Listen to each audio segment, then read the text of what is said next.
y especial. ¿Listo? Bien, familia, aquí estamos una vez más, como todos los domingos, día del Señor, día apartado para Él, dispuestos, agradecidos con Dios, a la expectativa de lo que Él tiene. Él prepara la mesa, Él prepara un banquete, dice el Salmo 23, aderezas mesa delante de mí. Significa preparas la mesa, ponen los aderezos de la mesa, porque hay un banquete para los hijos de Dios, ¿así es?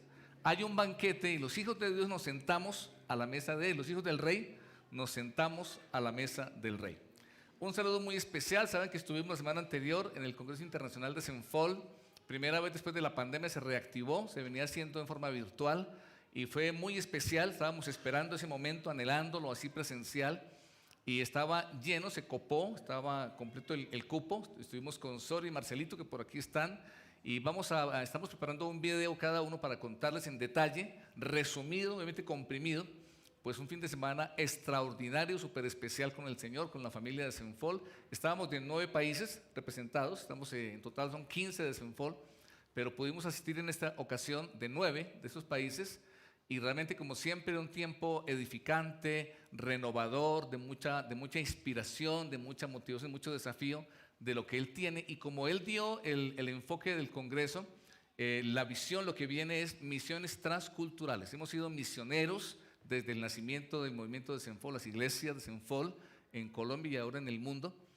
Pero ya Él está mostrándonos que miremos más allá, que levantemos la vista más allá. Levanta tu rostro y mira más allá. Se refiere a que no solamente pueblos o países latinos, sino que también otros lugares, ¿verdad? Más allá, por eso aún más transcultural, seguramente África, seguramente Asia, aún Europa, que debe ser reevangelizada. Estamos mirando para esos países que tienen que ser alcanzados con el Evangelio. ¿Así es?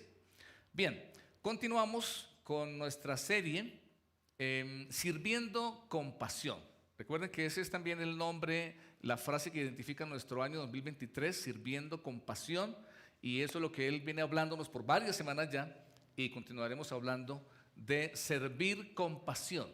En primer lugar, servir. Muchos creyentes lamentablemente aún no sirven al Señor, muchos creyentes que aún le conocen por años, por algún motivo, el que sea, tal vez no esté sirviendo al Señor, y ese es el llamado, esa es su voluntad, y es lo normal de todo creyente, que sirvamos a Dios, que hagamos su voluntad, que seamos activos en su obra, en el lugar, la manera que Él nos pone para ese servicio, ¿verdad? Pero además ese servicio debe ser, como Él quiere y espera, con pasión, ¿verdad? No de cualquier manera, con pasión, con esa fuerza, con ese impulso, con esa motivación, con ese desafío que Él nos da desde su palabra y el Espíritu Santo, para que sea un servicio pues con todo, ¿no? Poniéndole ñeque, como diríamos al ecuatoriano, ¿verdad? Con toda la fuerza como quiere el Espíritu Santo. Así que ahí estamos creciendo, preparándonos. El próximo domingo esta reunión va a ser muy especial, vengan preparaditos. Es la graduación de las personas que están avanzando desde Agenda Vida, en la columna verde, Agenda Vida y Programa de Crecimiento del Discipulado, y la columna verde, la agenda, y roja, el programa de crecimiento, y la columna azul, la Academia de Liderazgo. 6 semestres de formación, de crecimiento, de capacitación, y hace parte indudablemente de servir con pasión. Tenemos que prepararnos para servir al Señor. Y dentro de eso, entonces, el tema de hoy es una pregunta. Es una pregunta que nos hagamos. Y la pregunta es, ¿y si oramos? ¿Y si oramos? Hazte la pregunta. ¿Y si oro? ¿Qué pasaría si oro? Y yo sé que todos oramos. Así que, ¿por qué la pregunta? ¿Por qué si todos oramos decimos, ¿y si oramos? Quiere decir, bueno, ¿y si oramos más? ¿Y si oramos más en el Espíritu? ¿Y si tomamos más en serio la oración? Y una segunda pregunta que ahí les pongo es esta. ¿Qué pasó con esas personas? ¿Qué pasó con esas personas? ¿Cuáles personas? ¿Cómo así? ¿Qué pasó con esas personas? ¿Qué pasó, por ejemplo, con ese puñado de hombres que estuvieron hace más de 2000 años en un monte ahí en Galilea, cuando el Señor Jesús ascendió al cielo, lo vieron partir? ¿Qué pasó con esos hombres? Que dice en Mateo 28, pero algunos dudaban. Habían estado con Él, lo habían conocido, habían visto sus obras, sus milagros, muertos levantarse, ciegos ver, paralíticos caminar, mudos hablar, sordos escuchar. pero algunos dudaban. ¿Qué pasó con ese pequeño grupo de hombres y mujeres temerosos, indecisos, confundidos, débiles, frágiles, como tú y como yo? ¿Qué pasó? Que de pronto se levantaron con una fuerza, con un ímpetu, con una seguridad, con un poder inimaginables, que parecía que fueran otras personas. ¿Qué pasó con esos hombres y mujeres?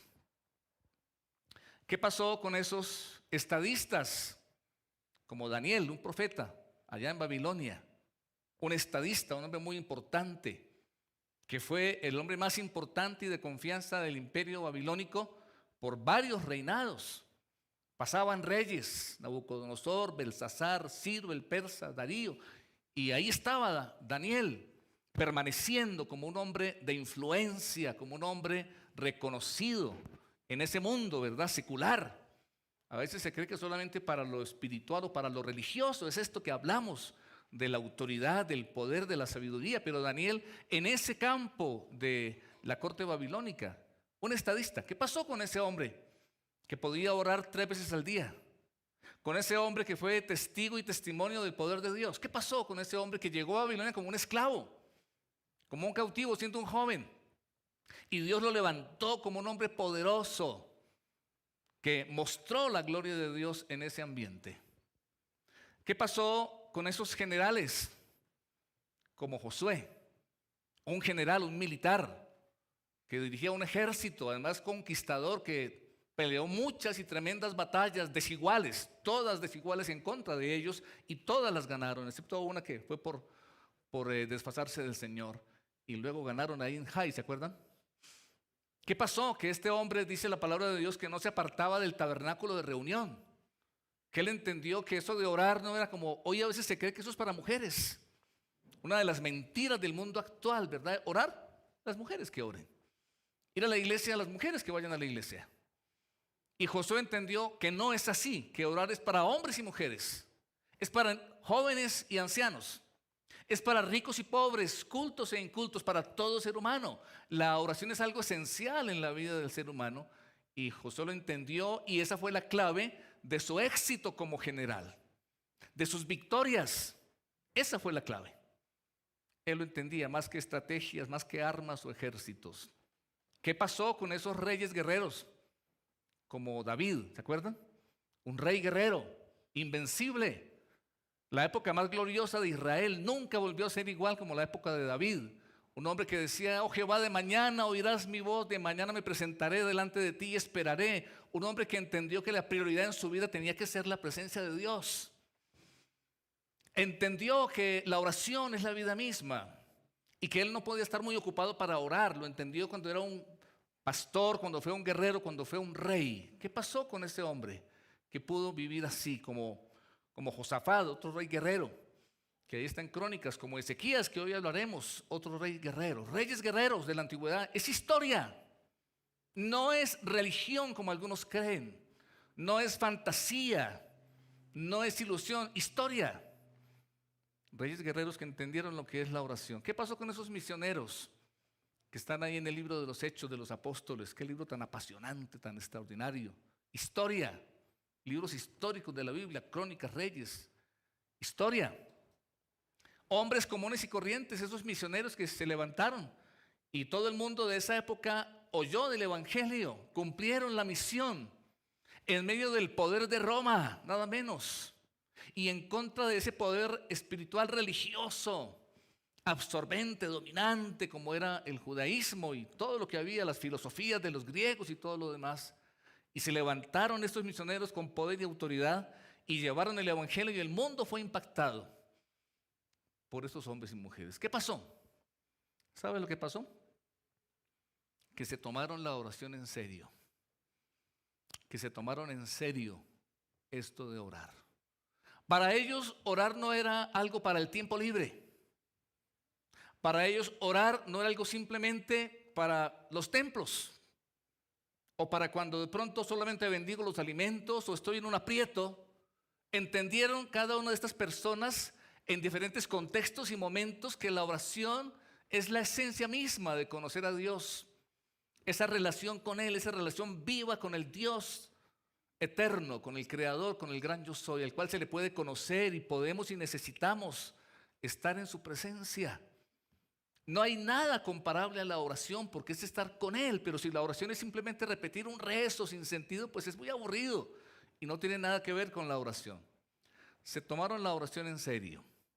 Esta frase de un gran hombre del siglo XIX, M. Bounds, gran predicador, mira lo que dice: a Dios no se puede llegar a conocer precipitadamente.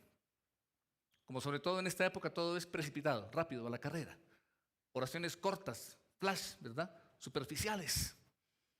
Él no otorga sus dones a quienes acuden a Él de vez en cuando, como le pasa a muchos cristianos creyentes que oran, pero de vez en cuando. Acuden a Dios, pero de vez en cuando. No es un estilo de vida, no es algo permanente y profundo en sus vidas. El secreto de llegar a conocer a Dios y ejercer influencia en Él y por Él reside en estar mucho tiempo a solas con Él. Y lo que a veces le cuesta entender a muchos creyentes. Mucho tiempo con Dios. Entonces muchos dicen, uy, no, pero es que eso ya es como muy místico, muy religioso.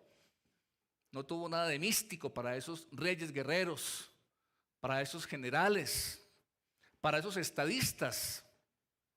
Fue algo vivencial que se reflejaba además en todo lo que hacían. Se reflejó en sus familias, se reflejó en sus finanzas, se reflejó en su gestión, bien fuera empresa privada o empresa pública, en todo lo que hacían, ¿verdad? Hay que pasar mucho tiempo a solas con Dios. Martín Lutero dijo, tengo tanto que hacer que tengo que orar por lo menos 3 horas diarias. Eso lo escribió Martín Lutero. Tengo tanto que hacer y esa a veces la razón para que muchos creyentes no oren lo suficiente, oran 5 o 10 minutos al día y eso cuando se acuerdan o les queda tiempo. Pero él dijo, tengo tanto que hacer que precisamente por eso, porque necesito estar con Él para que Él me fortalezca, para que Él me guíe, para que Él me enseñe, para que Él bendiga lo que hago y entonces en menos tiempo vayan mejor las cosas, necesito por lo menos 3 horas al día estar con Dios. Ahora, si para nosotros la oración no es un deleite y un verdadero encuentro con Dios, pues 3 horas son una eternidad. ¿Y qué tanto uno ora en 3 horas? Es como alguien que ama entrañablemente a su cónyuge y dijo, pero pasar 3 horas con ella, no, mucho tiempo, ¿no? ¿Qué hago yo en 3 horas? Con el hombre que amo, la mujer que amo. Entonces dice, bueno, vámonos a un fin de semana a la playa. Pero ¿qué hacemos 3 días por allá solos? Tengo un par de ideas que podría darte. Imagínate el hombre o la mujer que amas un fin de semana a la playa. Uy, no, mucho tiempo. Ese es el problema, que si no es una relación contigo la oración, con Dios la oración para ti, no es una relación real, viva, con un Dios que escucha, que habla, que se manifiesta, pues claro que es mucho tiempo, 3 horas al día, lo que decía Martín Lutero. Es también la oración, la importancia, si ponemos esta imagen, de que aprendamos siempre a estar conectados con Dios. Tan importante que es hoy por hoy que mantengamos cargadito el celular, cargadita la compu, y entonces conectamos y a veces apenas nos levantamos es lo primero que hacemos. Y es algo que es prioritario, ¿verdad? Porque no puede estar descargado el celular o la computadora menos. Y desconectarnos de la red, pues imposible, ¿verdad? Del internet. Y desconectarte de Dios, sí, no pasa nada, ¿verdad? Tenemos que estar más conectados con Él y vivir recargados, mucho más que con cualquier otro medio. Si supiéramos entonces lo que la oración hace por nosotros, y yo agregaría en nosotros, lo que la oración hace en nosotros y por nosotros, vendríamos más frecuentemente a su presencia mediante la oración. No tendrían que motivarnos ni decirnos, mira, ven a orar, porque buscaríamos el momento, la manera, el lugar para poder orar. Esta otra frase de Samuel Shaswick, algo así, dice, la única preocupación del diablo es mantener a los cristianos alejados de la oración. ¿Sabes eso? Si algo le preocupa a Satanás y sus huestes de maldad, es que los cristianos oremos. Eso le preocupa al enemigo. Dice, él no le teme a los estudios, obras o religión sin oración.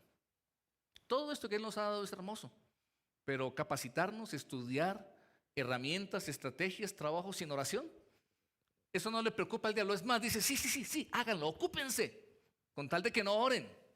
Si eso implica no orar, perdimos el año. Perdimos el año.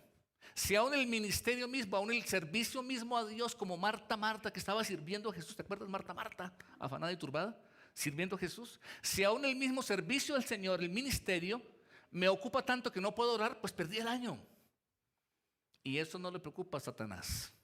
Él se ríe de nuestro trabajo, se burla de nuestra sabiduría, pero tiembla cuando oramos. Por eso muchas de las estrategias del diablo se enfocan en impedir que tú y yo oremos, que estemos muy cansados o con mucho sueño o muy ocupados, o que seamos muy racionales. Él nos dio la razón, pero si la razón opaca y anula la fe y me hace creer que lo que yo necesito es, no, es que lo que pasa es que es la vida real. Eso suena muy lindo, pero para allá, para el templo, vuelvo y te digo, te podría leer miles de casos de hombres y mujeres a través de la historia, que precisamente allá en el mundo real, en lo que hacemos en lo cotidiano, cómo lograr en mi empleo, mi trabajo, haga lo que haga, cómo lograr en mi empresa o mi negocio que vayan las cosas, que se abran las puertas, cómo lograr el desempeño de un hombre público, un concejal, un alcalde, quien quiera que lo haga. ¿Cómo lograr? ¿Sabes cuál es la clave? Orar. Ahí en Santa Marta, no sé si ustedes vieron a través de la transmisión, están los videos grabados.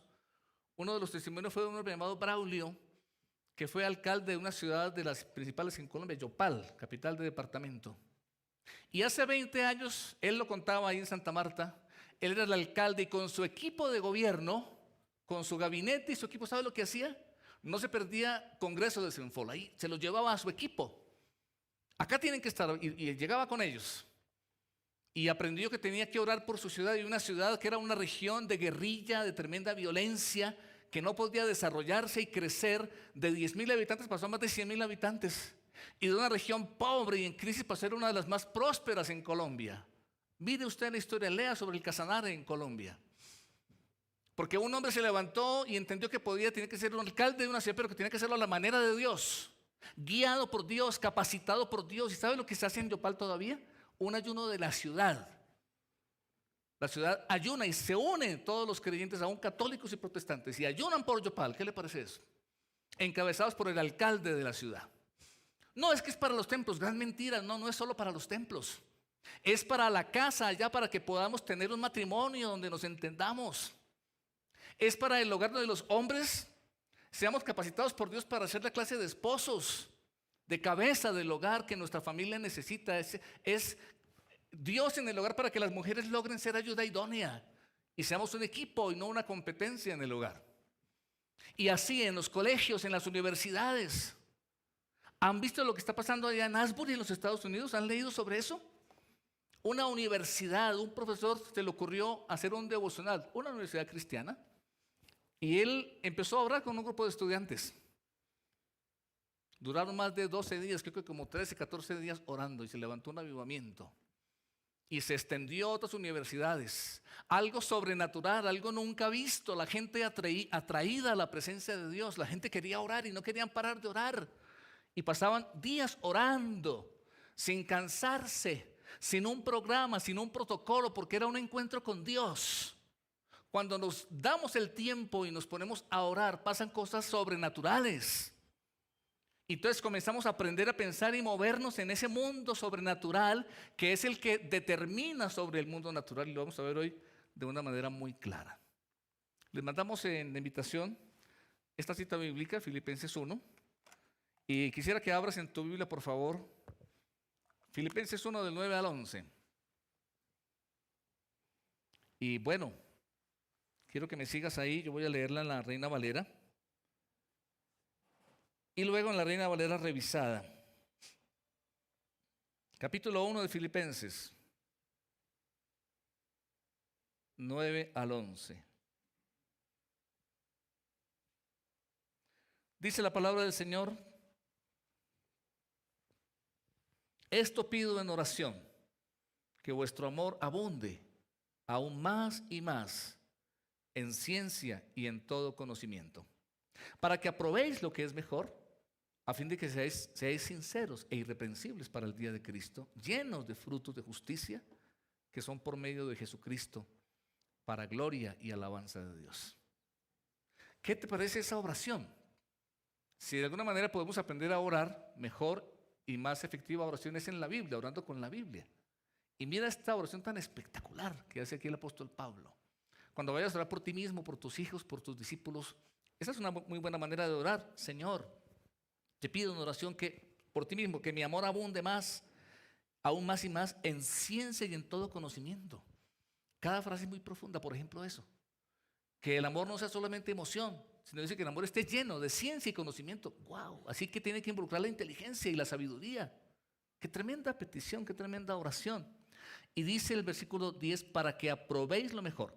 En esta versión Reina Valera esa frase, aprobéis lo mejor, dice, para que sepáis aquilatar las cosas más importantes. ¡Wow! ¿Qué es aquilatar o probar? ¿A qué se refiere? Dice que un comentario que es lo que hacían antiguamente con los metales para probarlos. ¿Han visto cómo se mide la calidad del oro, por ejemplo? ¿En qué se mide la calidad del oro? ¿Han oído?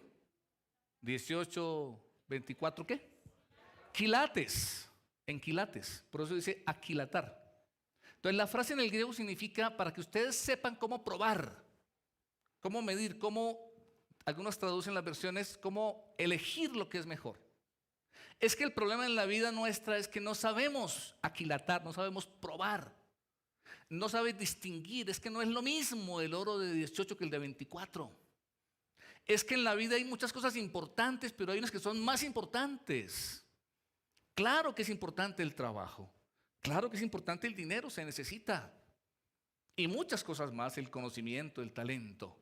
Pero dice Pablo, oro para que ustedes aprendan a medir lo que realmente importa. Eso que no pasa, que no se termina, que no te pueden robar, todo lo demás se te puede acabar. Hoy puedes tener dinero y mañana no. Hoy puedes estar encima del éxito y mañana estar en el suelo. Entonces, oro para que aprendan a aquilatar, a medir, a probar. ¿Qué es lo que importa? Es exactamente lo que dice Mateo 6:33. Buscad primeramente el reino de Dios y su justicia, porque todo lo demás, dice, no importa, no sirve, no, dice al contrario, para que todo lo demás se te dé por añadidura, porque Dios quiere que tengas todo eso, ¿te acuerdas? ¿Qué comeremos, qué vestiremos? Y la casa y el auto y la universidad de los hijos y todo, claro que sí, dice, Él quiere darte todo eso, Él es tu Padre que te ama y quiere y puede proveerte todo eso, pero busca primero lo más importante. Y entonces, por ejemplo, la oración. Y creo que es muy raro, no creo que ningún cristiano diga, no, orar no es importante. Todos sabemos y decimos que orar es importante, ¿y por qué no lo hacemos más? Y todos diríamos que es lo más importante de la vida. El Señor es lo más importante. ¿Y por qué le dedicas tan poco tiempo? Porque tengo que trabajar, estoy muy ocupado. Claro, ¿sabes por qué estás tan ocupado? Porque no oras, no es al revés. No es que no oras porque estás muy ocupado, estoy muy ocupado porque no oras lo suficiente. Siempre pongo el ejemplo de los pescadores de Galilea, ¿te acuerdas? Cuando toda una noche, con toda su experiencia, capacidad, habilidad, talento, buenas redes y buena barca, no pescaron nada, nada pescaron. Expertos, con experticia, ¿no? Esa palabra se usa mucho, ¿han oído? Experticia. ¿Tenían ellos experticia? Claro que sí, eran expertos de tener experiencia. ¿Cuánto pescaron? 0, nada, fracaso absoluto. Pero de pronto llegó el Señor, el Maestro. Y si hubiesen tenido la perspectiva de que orar y esto de la fe es solo para el templo, cuando Él dijo, bueno muchachos, boguen mar adentro y lancen la red, ahí a la derecha, le hubieran dicho, bueno Señor, ¿sabes qué? Disculpa, tú sabes mucho de la Biblia, de la historia, de la fe, la religión, pero de pesca sabemos nosotros, gracias. Muy amable, ¿o no? No, Señor, yo orar, claro, cuando vaya el domingo a la iglesia, de pronto en la mañana si me acuerdo de orar, pero yo, oye, aquí estoy trabajando. Y aquí necesito esa experticia. Aquí necesito ese conocimiento, una buena maestría, doctorado y ser bien vivo para que me vaya bien. ¿Es así o no? Pero orar, no estoy trabajando. Y esos pescadores que con su experticia no lograron nada, cuando lo oyeron al maestro y le hicieron caso, lanzaron la red. ¿Y qué pasó? ¿Qué ocurrió? ¿Qué ocurrió con esos hombres? Que oraron. Porque orar sobre todo es escuchar al maestro. Orar sobre todo es escuchar al maestro. Grábatelo. Orar sobre todo es escuchar al maestro. Porque Él nos habla. Y nos dice qué hacer y cómo hacerlo. Y por dónde es y dónde están los peces. Él lo sabe. ¿O será que no lo sabe? ¿Será que Él sabe de matemáticas? ¿Será que sabe de negocios? ¿Será que sabe de ingeniería? ¿Será que sabe de medicina? ¿Será que hay algo que no sepa? ¿Y por qué no contamos con Él? ¿Por qué no nos apoyamos más en Él? Ojo, avanzamos. El asunto es que tenemos que entender que libramos una batalla. La vida es una batalla, libramos una batalla espiritual contra las huestes de maldad. Y la guerra no es en nuestras fuerzas. La guerra no es en nuestras fuerzas. Lamentablemente la peleamos muy frecuentemente en nuestras fuerzas, ni en nuestras estrategias o estrategias humanas, sino en el poder de Dios a través de la oración. Porque la guerra es de Dios y Él pelea por nosotros. Eso lo dice Efesios 6. Por favor, abre tu Biblia conmigo, Efesios 6. Es el famosísimo, muy conocido y hermoso pasaje de la armadura de Dios, ¿verdad? La armadura de Dios. Pero la mayoría de cristianos cometen un grave error con este pasaje. Un grave error con este pasaje. ¿Y sabes cuál es? Que lo sacan de contexto. Lo que hacen con la mayoría de pasajes, lo sacan de contexto. Y entonces cogen la armadura y hablan del escudo de la fe, la coraza de la justicia, el yelmo de la salvación. Y sí, y muchos hasta tienen, yo he visto cristianos y son lindos, es la mejor intención, que ya se les ve una costumbre, yo diría un ritual de todos los días, hacen y repiten, ¿no? En el nombre de Jesús me pongo el yelmo de la salvación, me pongo la coraza de justicia, tomo el cinturón de la justicia y hacen ese digamos, ritual. Pero es que no se trata de eso. No se trata de repetir un rezo y tomar eso como una fórmula mágica. Porque además, si tú tomas el versículo que está antes y el que está después de la armadura de Dios, son el 10 y el 18. Mira el 10 lo que dice, versículo 10. Por lo demás, hermanos míos, fortaleceos en el Señor y en el poder de su fuerza. Es el contexto. Por lo demás, fortalezcámonos en el Señor y el poder de su fuerza. Y ahí empieza a describir la armadura de Dios. Entonces, ok, entonces todas las mañanas yo me voy a poner la armadura. Entonces me levanto, Señor, me pongo la armadura. Sin entender que si tú no tienes una vida profunda de oración y de palabra, por más que repitas la armadura, no te has puesto nada. No te has puesto nada. Has repetido una fórmula mágica que no funciona así. Es el cristiano que tiene una vida profunda de oración y de conocimiento de la palabra, el que sin repetir todo eso tiene puesta la armadura. Porque mira lo que dice el versículo 18 además. Orando. ¿Cómo es? Orando. Ahí orando es sustantivo o verbo. No les oigo. Verbo. ¿Qué significa eso? Acción. Se conjugan los sustantivos, ¿verdad? ¿Se acuerdan de la escuela del colegio? ¿Cómo era? Yo oro, tú oras, él ora. Repita conmigo. Ellos oran. ¿Qué sigue? Vosotros oráis. ¿Qué me sigue? Nosotros, bueno, y lo demás, ¿no? Se conjuga, un verbo se conjuga. Es acción, orando. ¿Y en qué tiempo está conjugado ese verbo? ¿En qué? A ver cómo está la biología. ¿En qué? Presente continuo. Y ese es el problema que no entiende el creyente, que orar es algo, es presente continuo. Me encantó algo que dijo allá en Santa Marta Fanny, pastora con su esposo en Washington, los Estados Unidos, de St. Paul. Y decía, yo creo que al hacer por la mañana el devocional, ese tiempo de encuentro con Dios profundo y especial, no deberíamos terminar con un amén, porque no deberíamos cerrar el devocional. Porque ese tiempo con Él de intimidad y comunión que arrancamos en la mañana, antes de todo lo demás, un tiempo profundo, suficiente, como leímos, pasando bastante tiempo con Dios, confesando pecados, volviéndonos a Él, adorándolo, intercediendo, clamando y sobre todo escuchándolo, significa ir a la palabra para que Él me hable, leyendo el pasaje del día, meditándolo, escribiendo qué me enseña el Señor. No se debe terminar ese momento, debe salir y no digas amén, sal y sigue orando, dice sin cesar en Tesalonicenses, todo el día. Entonces dice el 18, orando de vez en cuando, ¿verdad? El domingo en la mañana en la iglesia, ¿orando cuándo? A ver, cuento 3 y lo dicen durito. 1, 2, 3. Eso, más fuerte. 1, 2, 3. La última vez, regáñeme. 1, 2, 3. Eso, no saben regañar, pero bueno. En todo tiempo. En todo tiempo. Yo los regaño a ustedes entonces. En todo tiempo. Siempre.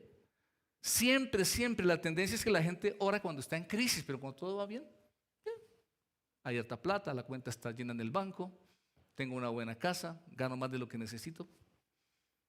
Cuando el agua llega al cuello, entonces ahí, Señor, como Pedro, no, sálvame, Señor. Sálvanos que perecemos como en la barca. Dice en todo tiempo, en todo tiempo, en toda oración y ruego, súplica en el Espíritu, velando en ello con toda perseverancia. Si puedes, por favor, resalta la palabra perseverancia, perseverancia, perseverancia. Si algo le falta a la iglesia de hoy es perseverancia. Yo insisto en esos cristianos que un domingo se congregan y otro no. Se congregan pero no son perseverantes, se congregan de vez en cuando. Oran pero no son perseverantes, oran algunas veces, otras no. Leen la Biblia, la estudian, pero no siempre, no hay perseverancia y no pasa nada cuando no somos perseverantes. Es que la palabra pone el ejemplo del deportista y del soldado, ¿así es? ¿Qué le pasa a un deportista que no es perseverante? Un día entrena y 2 días no entrena. ¿Será ese un campeón? ¿Será que ganará la competencia? Es muy bueno, es talentoso, es brillante, pero un día entrena y 2 días no entrena. ¿Qué va a pasar con ese deportista?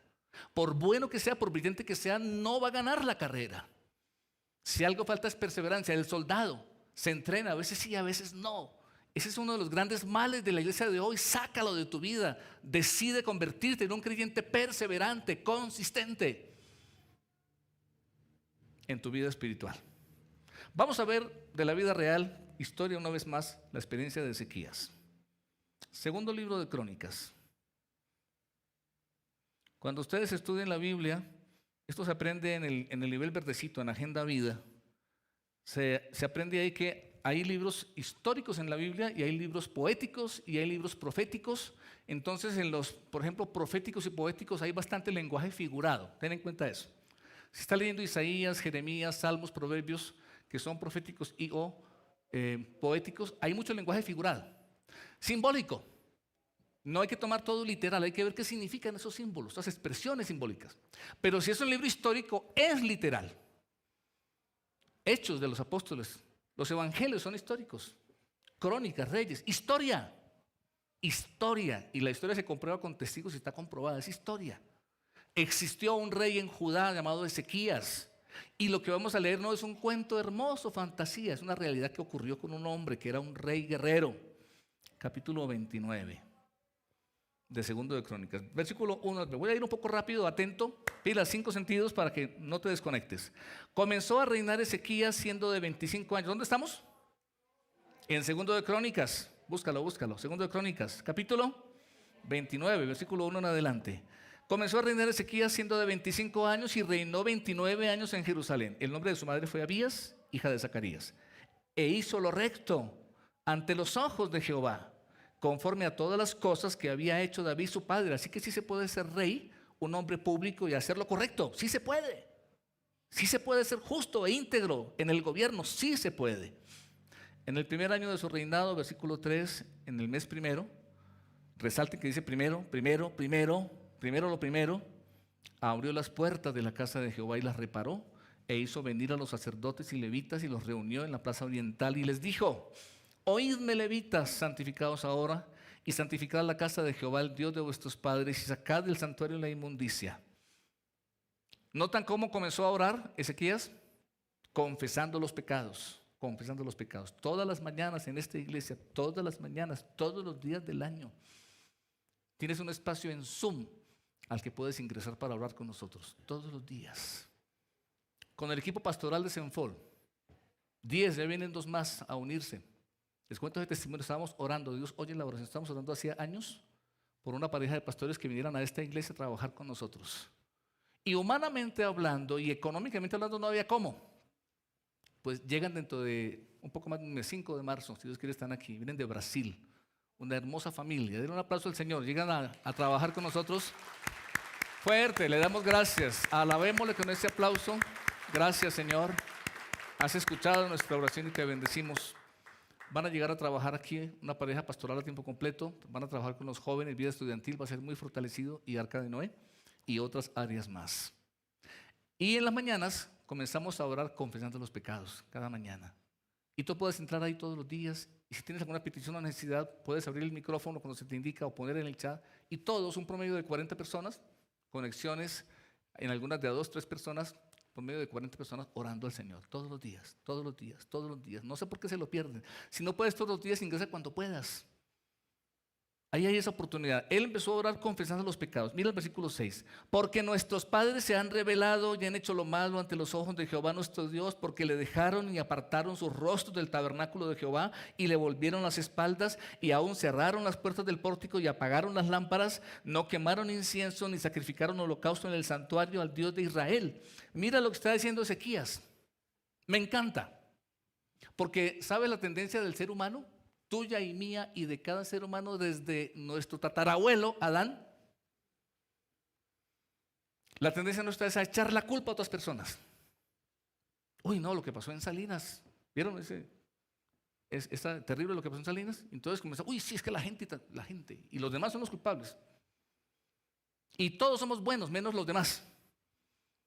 Y es que nosotros como iglesia estamos cumpliendo nuestro papel, estamos orando lo suficiente, estamos llevando el evangelio, estamos haciendo discípulos. Entonces, ¿por qué nos extraña que las tinieblas ocurra el mal? Si las tinieblas eso es lo que producen, pues maldad. Y si no hay una iglesia que ora, hombres y mujeres de Dios que doblamos las rodillas y clamamos y llevamos el evangelio, pues ¿por qué nos extraña que la maldad avance? Si el bien no avanza, pues ¿qué es lo que avanza? Si la luz no avanza, ¿qué es lo que avanza? Entonces, ¿qué nos extraña? ¿Te preocupan tus hijos? ¿En realidad los amas? Deberíamos orar más. Y deberíamos llevar el evangelio, porque este mundo va de mal en peor. Y así va a seguir a menos que nos levantemos. La Madre Teresa, sí, católica. Si tienes algo en contra, arrepiéntete, porque uno tiene que amar a todo el mundo. Y fue una gran mujer. ¿Sabe lo que dijo? Es mejor encender una luz que maldecir la oscuridad. Wow, ahí hay sabiduría. Es mejor encender una luz que maldecir la oscuridad. Entonces hay mucha gente, incluidos muchos cristianos, que viven hablando, uy, sí, es que el mal y la gente y la corrupción, no, todos son corruptos. Y solo se habla del mal. Bueno, enciende una luz. Actuemos, levantémonos como luz, marcando la diferencia, haciendo el bien, llevando el evangelio, generando transformación. No simplemente hablemos de la oscuridad. ¿Cómo hay de mal las cosas? ¿Cómo están de terribles las cosas? Confesó los pecados y no le echó la culpa a otros. Él dijo, hemos pecado, te hemos dejado, te hemos desobedecido. Asumió la responsabilidad. Por tanto, la ira de Jehová, versículo 8 estamos, por tanto la ira de Jehová ha venido sobre Judá y Jerusalén y los ha entregado a turbación, a execración y a escarnio. Él entendió y reconoció una gran verdad que también aquí yo insisto mucho. Y es que los seres humanos somos libres para hacer lo que nos parece. Y así es, Él nos creó con libre albedrío. Y hoy más que nunca la gente dice, sí, no, es que la libertad, yo levanto la bandera de la libertad. Es mi vida, yo hago lo que quiero con mi vida, es mi cuerpo, yo hago lo que quiero con... Claro que sí. Pero también es verdad que cuando tomamos decisiones tenemos que asumir las consecuencias. Si tú te acuestas con tu novio o novia, no va a quedar embarazada la vecina. Bueno, si es que ella no se acuesta con su novio. Son rápidos de mente ustedes, ¿no? Depende. Si alguien comete un crimen, pues es muy probable que lo metan preso. Es así, asumimos las consecuencias. Entonces, Ezequías dice, sí, lo que está pasando es que estamos asumiendo las consecuencias de hacer lo malo. Es que estamos asumiendo las consecuencias de dejar a Dios. Es que el mundo está mal, es que hay injusticia, es que hay violencia, es que hay maldad. Sí, ¿cómo se llama eso? Son las consecuencias de dejar a Dios. Porque lo que pasa cuando no encendemos la luz es que lo que nos queda es oscuridad. Cuando la verdad no prevalece, prevalece la mentira. Y así es. Y depende de nosotros. ¿Y qué tenemos hoy? Cristianos cómodos. Yo prediqué un sermón allá en Santa Marta donde les hablé de que es tiempo de cruzar el Jordán. Habló del Espíritu Santo. ¿Y sabe lo que nos dice él? Es tiempo de desacomodarnos. Es tiempo de arriesgarnos. Créame que mi esposa y yo y mi familia estábamos bastante bien en Bogotá hace 18 años. Bastante bien, gracias a Dios, sirviéndole al Señor. Y Él nos había bendecido y no necesitábamos desacomodarnos ni arriesgarnos, pero lo hicimos porque Él llama a su iglesia a que nos arriesguemos y nos desacomodemos. Y estando aquí también ya sirviéndole al Señor en este ministerio con ustedes, estar en la iglesia, yo podría ya listo. Y no estar pensando en que abramos nuevas iglesias y que bueno, hay que llegar a Guayaquil, hay que llegar a otras ciudades y a otros países y viajar a todas partes, porque es que es tiempo de arriesgarnos y de desacomodarnos y cumplir nuestra misión. Y fue lo que empezó a hacer Ezequías. Entonces dice el versículo 9, ¿no? He aquí nuestros padres han caído a espada y nuestros hijos, nuestras hijas y nuestras mujeres fueron llevados cautivos por esto. Pero entonces, ¿qué hizo Ezequías? ¿Se quedó lamentándose? Mira el versículo 10. Ahora pues, yo he determinado hacer pacto con Jehová, el Dios de Israel, para que aparte de nosotros el ardor de su ira. No es bíblico ni es de Dios esta manipulación que hacen por la televisión algunos entre comillas, pastores y con interrogantes, que hablan de pactar dando dinero para que Dios te prospere. Eso no está en la Biblia. Uno si da algo lo da por gratitud en obediencia a Dios, no para que me bendiga. Eso no es un pacto. ¿Sabes qué pacto hace uno con Dios? Este que hizo Ezequías. Hago el pacto de que te voy a obedecer y te voy a servir, de que me voy a arrepentir. Esos son los pactos bíblicos. Y aunque no me des nada porque ya me lo diste todo, me diste la vida, me diste a tu hijo en la cruz, no me tienes que dar nada más y lo que me des ya es ganancia y es extra. Y te doy porque te amo y estoy agradecido contigo. Los pactos de Dios son estos pactos. Voy a obedecer a Dios, voy a buscarlo, voy a hacer lo correcto. Ahora mira el versículo 11, resáltalo. Hijos míos, no os engañéis ahora, porque Jehová os ha escogido a vosotros para que estéis delante de Él y le sirváis y seáis sus ministros y le queméis incienso. ¿Nota lo que dice ahí? No os engañéis ahora. Tomen nota de esto, es muy importante. Tomen nota de esto. El diablo, Satanás, sus huestes, fueron vencidos en la cruz del Calvario. ¿Tú crees eso? Levanta tu mano. ¿Crees eso? Levanta la mano. Levanta la mano y alaba a Dios y dile, Señor, yo lo creo. Yo creo que tú ganaste en la cruz, venciste, Satanás, están vencidos. Satanás y sus huestes fueron vencidos. Y entonces, ¿por qué hacen y deshacen hoy en día? Hay un solo poder que ellos tienen y saben usar muy bien. ¿Sabes cuál es? El poder del engaño. El poder de la mentira. Creer que puedes hacer lo que te parezca y te va a ir bien. Creer que podemos vivir a nuestra manera, luego venir a la iglesia y empatar y que ya Dios tiene que bendecirnos. Creer, como dice aquí Ezequías, que se puede vivir para cualquier cosa que a uno se le antoje. Dice aquí, no se engañen. Le dice Ezequías a los levitas y sacerdotes. No se engañen. ¿Ustedes no saben quiénes son ustedes? ¿Es que no sabes quién eres? ¿No sabes para qué te eligió el Señor? ¿Sabes para qué te eligió el Señor? Dice ahí, para que estén delante de Él y le sirvan y sean sus ministros y le quemen incienso. ¡Wow! No, eso es para pastores y misioneros. Entonces puedes sacar tu teología. No, es que ahí, mire que Ezequiel estaba hablando era a los levitas y sacerdotes. Yo no soy ni levita ni sacerdote. Yo soy mecánico, yo soy ingeniero. Si no lo sabes, la Biblia dice que tú eres un sacerdote. Y no tienes opción.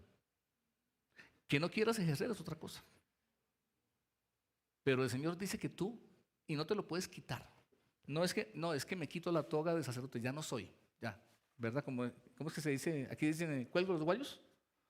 ¿No usan esa expresión? ¿Colgar los guayos? También los guantes. Si es futbolista guayos, si es boxeador guantes. Ya, renuncio, tiro la toalla, ¿verdad? Me encanta lo que un día, uno como, yo no sé de boxeo, y a veces uno diciendo, yo voy a colgar la toalla, que cuando el boxeador ya se tira el boxeador, ya la pelea ya no va más, tira la toalla. Pero ¿sabían ustedes que el boxeador no puede tirar la toalla? ¿Quién tira la toalla? El entrenador. El boxeador no puede decir, la toalla, pásame la toalla. No la puede. No, es el entrenador. Y si no la tira, pues se fregó el boxeador, le siguen dando contra el mundo.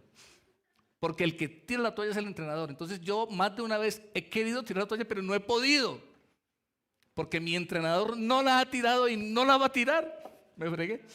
No me fregué, al contrario. Y no importa cómo esté, dónde esté, qué pase. Él es mi entrenador y el tuyo. Y nunca va a tirar la toalla. Y Él dice que somos sacerdotes.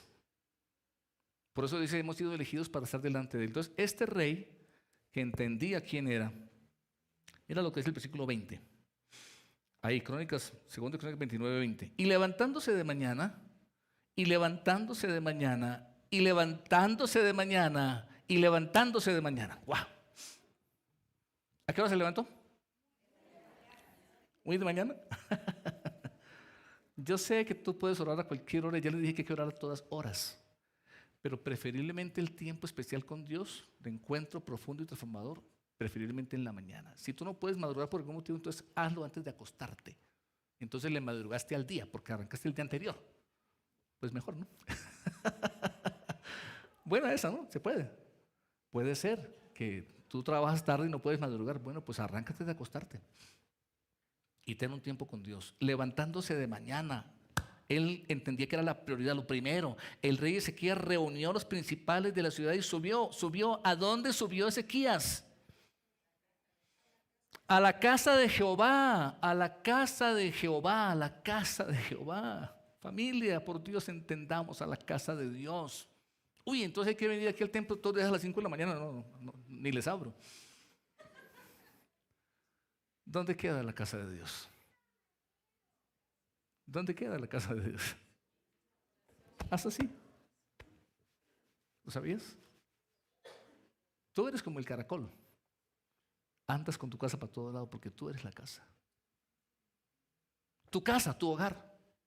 ¿Es tu hogar la casa de Dios? ¿O es casa de mentira, de enojo, de ira, de pleito, de disensión, de maldad?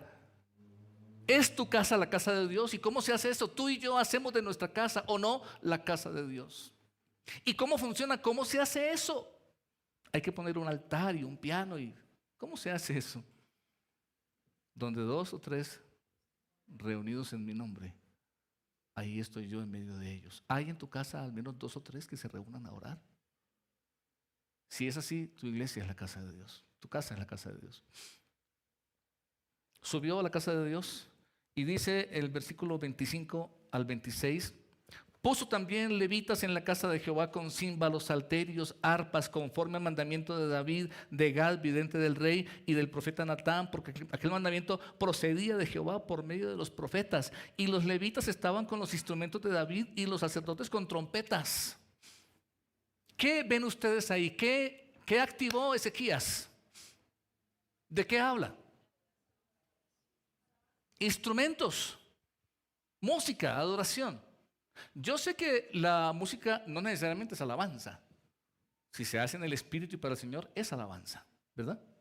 Pero muchos hoy en día hasta dicen, no, oremos, no, ya no cantemos, ahora oremos. A ver, yo estaba orando cuando cantaba, no sé tú. La alabanza, la adoración. Dice el Señor en su palabra que Él habita en la alabanza de su pueblo. Yo me gozo porque el Señor está cada vez más activando la alabanza y qué chévere, y va a haber cada vez más, ¿verdad? Y es lindo. Ahora, claro, para ti se puede quedar solamente en música, eso depende de nosotros, ¿verdad? Si con la música adoramos al Señor, y es lo que yo veo que hacemos aquí. Uy, pero es que no tengo una orquesta en mi casa, ¿y ahora cómo hago? No tengo músicos ni instrumentos en mi casa. ¿Tienes una computadora? ¿Tienes un celular? Hoy tenemos esa ventaja, ¿no? De que ahí está la alabanza. No, es que yo pongo YouTube y cuando estoy en lo mejor de la adoración, meten la propaganda. ¿No le ha pasado? Si usted no sé qué quiere estudiar inglés, ya me nos cae gordo ese tipo. Quiero todo menos estudiar inglés. Bueno, pues entonces prueba con Spotify. Me gusta Spotify porque no tiene propagandas. O YouTube sin propagandas. No sé cuánto cuesta. O canta tú mismo con tu voz al Señor, ¿verdad? Alabanza, adoración. Ezequías entendía el poder de la alabanza. ¿Ustedes se acuerdan cuando Saúl, el rey Saúl, estaba oprimido por un demonio que dice que llamaban a David y David venía con el arpa y empezaba a cantar y a adorar? ¿Y sabe lo que pasaba en ese momento? El demonio huía, porque ellos no resisten la alabanza y la adoración. Entonces tú puedes alabar y adorar y no se asoman por ahí los demonios, porque ellos no resisten una adoración genuina. Entonces, adoración, adoración, adoración, sacerdotes con trompetas. Capítulo 30, versículo 27. Después los sacerdotes y levitas puestos en pie bendijeron al pueblo y la voz de ellos fue oída y su oración llegó a la habitación de su santuario al cielo. ¡Wow! Oración respondida. Capítulo 31, 21. En todo cuanto emprendió en el servicio de la casa de Dios, de acuerdo con la ley y los mandamientos, buscó a Dios y lo hizo de todo corazón y fue prosperado. Capítulo 32. Entonces dice, versículo 1, mira lo interesante, el capítulo 32. Después de estas cosas y de esta fidelidad, vino Sennacherib, rey de los asirios, e invadió a Judá y acampó contra las ciudades fortificadas con la intención de conquistarlas. A veces pensamos que si obedecemos a Dios, lo buscamos, no tendremos ningún problema. Bendecido, bendecido, hermano. O como diría el pibe en Colombia, todo bien, todo bien. ¿Cero problemas? Dice, después de esta fidelidad, un poderoso enemigo, rey de Asiria, era una tremenda amenaza, invadió Judá. ¿Y por qué pasa eso? ¿Por qué a un hombre de Dios que ora y es fiel a Dios lo ataca el enemigo? Precisamente, ¿sabes un secreto que te voy a contar? Si el diablo ni te atacas, a lo mejor es que estás tan mal que ni se ocupa de ti el diablo. Ese ya está fregado. ¿Para qué lo ataco? ¿Sabes a quiénes sobre todo el diablo ataca? A los que somos una amenaza para él. Y entonces asustémonos porque nos va a atacar el diablo. Él puede atacarnos todo lo que quiera, pero está vencido. ¿Qué tenemos que hacer cuando nos ataca? ¿Qué dice la palabra del Señor? Someteos pues a Dios, resistid al diablo y huirá de vosotros. Eso es todo. Y fue lo que hizo Ezequías. No se asustó, era poderoso, era una guerra real, un enemigo real. Versículo 6. Quiero rápidamente ver esto porque dice, puso capitanes de guerra. ¿Qué hizo Ezequías? Puso capitanes de guerra sobre el pueblo, los hizo reunir en la plaza de la puerta de la ciudad y habló al corazón de ellos. Mire lo que dice aquí. Y me recuerda a ese joven pastor frente al gigante Goliat. Versículo 7, capítulo 32. Esforzaos y animaos, no temáis ni tengáis miedo del rey de Asiria, ni de toda la multitud que con él viene, porque más hay con nosotros que con él. Esa frase, porque más hay con nosotros que con él. Con él está el brazo de carne, mas con nosotros está Jehová nuestro Dios para ayudarnos y para pelear nuestras batallas. ¿Quién dice amén a eso? Y el pueblo tuvo confianza en las palabras de Ezequías, rey de Judá.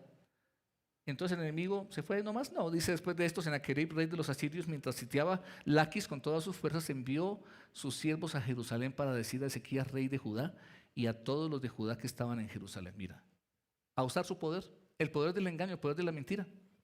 Les dijo, así ha dicho Sennacherib, rey de los asirios. El enemigo habla. Así ha dicho Sennacherib, rey de los asirios. ¿Y qué hago yo cuando me habla así un rey poderoso? Decirle, así ha dicho Jehová de los ejércitos. ¿Qué es lo que decía Sennacherib?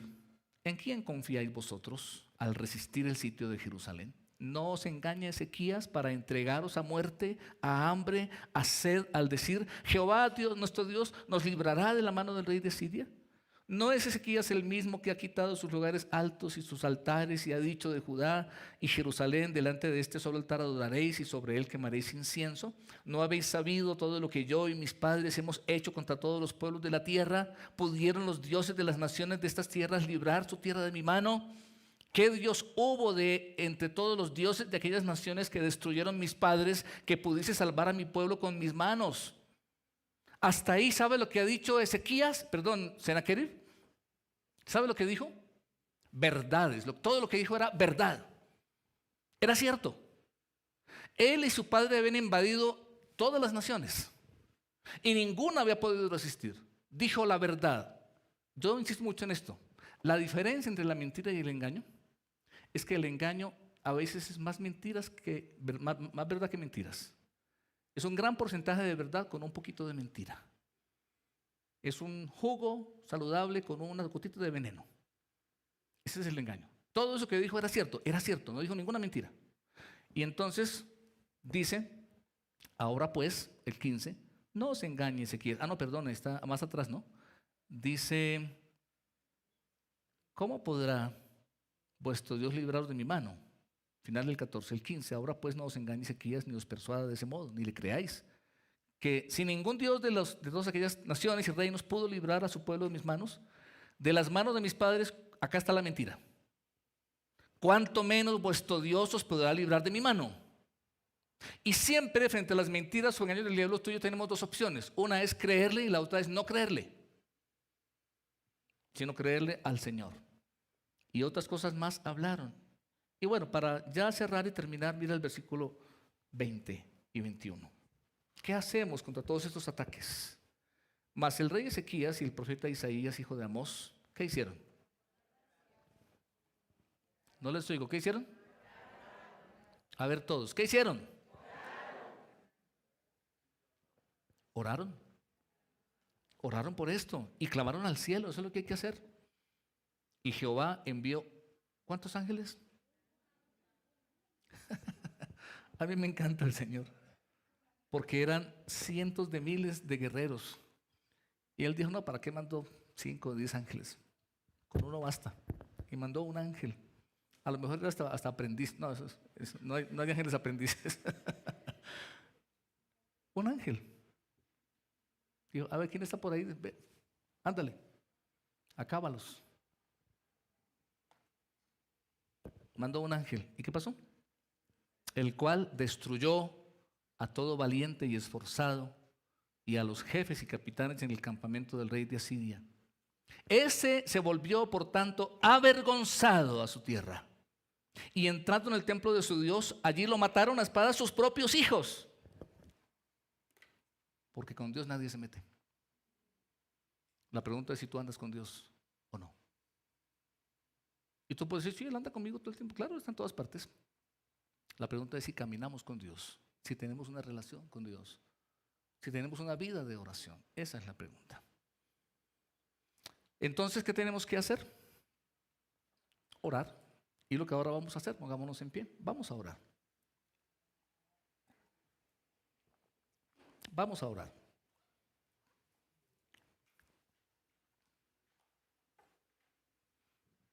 A partir de este mes, a propósito, hablando de oración, las vigilias, nos ha guiado el Señor a que ya no hagamos una vigilia cada sábado por movimientos, sino que hagamos una para toda la iglesia. Y va a ser el 4º sábado de cada mes.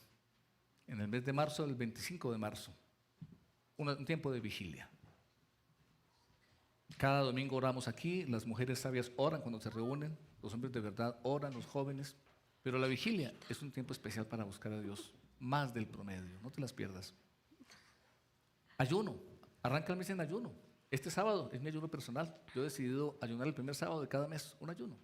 Ayunar, es poderosísimo el ayuno. Oremos. Puedes hacerlo, puedes comenzar a orar al Señor. Vamos, hazlo de manera intencional. No necesitas que yo te guíe. Puedes hacerlo. Tal vez dando gracias o confesando algún pecado que te ha mostrado el Espíritu Santo. Él está aquí y te está escuchando. Mientras Él te escucha, tú puedes estar divagando, pensando en otras cosas, distraído tal vez. Pero también puedes tomar una decisión, que fue la que tomó Ezequías, y es la de orar, hablar con Él. Tú estás aquí, amado Señor, y qué hermosa es tu presencia. Tú estás obrando, Señor, gracias, nos gozamos.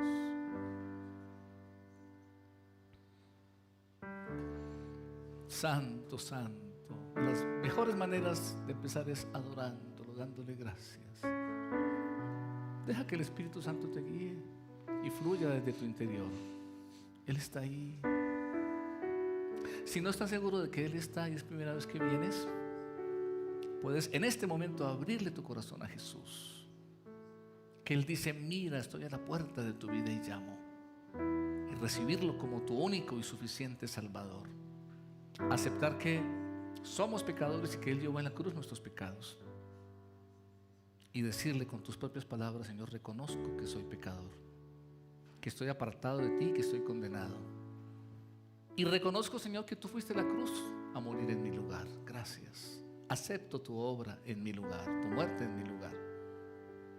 Te abro las puertas de mi vida, te recibo como mi Señor y Salvador. Díselo a Jesús. Y si eres sincero, Él promete escuchar tu oración y entrar a tu corazón. Y ese momento dice Él que vas a nacer de nuevo, nacer espiritualmente, y te convertirás en un hijo de Dios.